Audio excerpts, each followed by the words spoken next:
Jadi di sini saya akan menyampaikan materi tentang makanan yang baik dan halal. Jadi di sini tujuan pembelajarannya ada dua. Yang pertama ada peserta didik mampu menganalisis tentang makanan yang baik dan halal berdasarkan ayat-ayat Al-Quran dan hadis. Yang kedua ada peserta didik mampu menghafal dan memahami ayat-ayat Al-Quran dan hadis tentang makanan yang baik dan halal. Selanjutnya ada pada Quran Surah Al-Baqarah ayat 168 sampai 169 yang berbunyi Bismillahirrahmanirrahim. Ya ayyuhan nasu kulu mimma fil ardi halalan thayyiban wa la tattabi'u khutuwati syaitani innahu lakum aduwwum mubin. Innama ya'murukum bisu'i wal fahsya'i wa an taqulu 'alallahi ma la ta'lamun. Yang artinya, hai sekalian manusia, makanlah yang halal lagi baik dari apa yang terdapat di bumi, dan janganlah kamu mengikuti langkah-langkah syaitan, karena sesungguhnya syaitan itu adalah musuh yang nyata bagimu. Sesungguhnya syaitan itu hanya menyuruh kamu berbuat jahat dan keji dan menyatakan terhadapmu lah apa yang tidak kamu ketahui. Jadi makanan yang halal adalah makanan yang diperbolehkan oleh agama. Dari segi hukumnya, baik halal zatnya adalah makanan yang zatnya dibolehkan oleh agama, misalnya telur, buah-buahan, sayur mayur, daging sapi, kambing, dan lain-lain. Sedangkan makanan yang halal hakikatnya adalah makanan yang didapatkan dan diolah dengan cara yang benar menurut agama, misalnya seperti telur, buah-buahan, sayur mayur, dan daging sapi yang diperoleh dengan cara usaha yang benar, sapi yang disembelih dengan menyebut nama Allah, dan lain-lainnya. Adapun makanan yang baik dapat dipertimbangkan dengan akal, dan ukurannya adalah kesehatannya.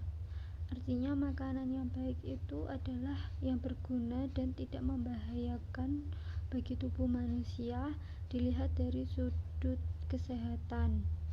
Maka makanan yang baik lebih bersifat kondisional atau tergantung situasi dan kondisi manusia yang bersangkutan. Misalnya seperti suatu jenis makanan yang sangat baik untuk seorang si A belum tentu baik juga untuk si B atau si C. Makanan yang halal belum tentu baik dan makanan baik belum tentu juga halal.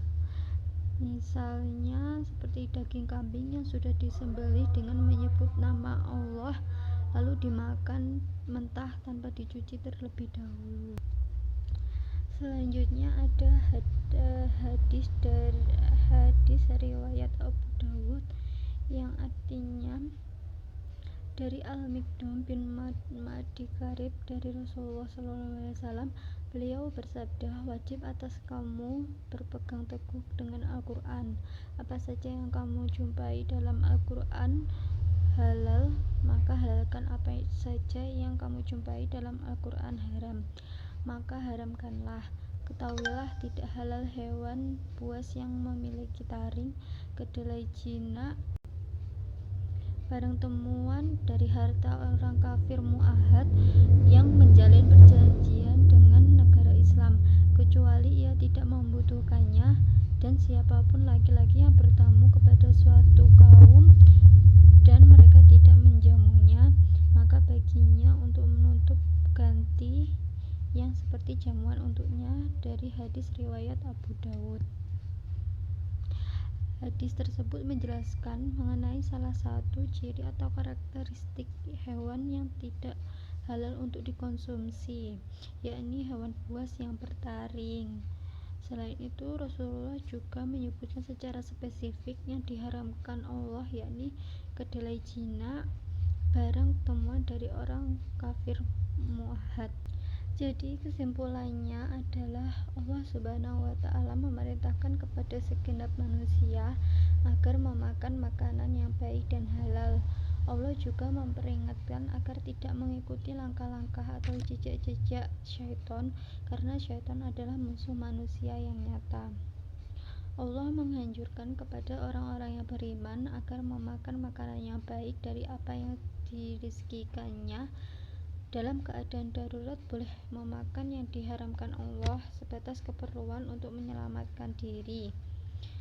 Makanan yang baik adalah makanan yang diperoleh dari hasil usahanya sendiri dengan bekerja. Sekian dari saya. Wassalamualaikum warahmatullahi wabarakatuh.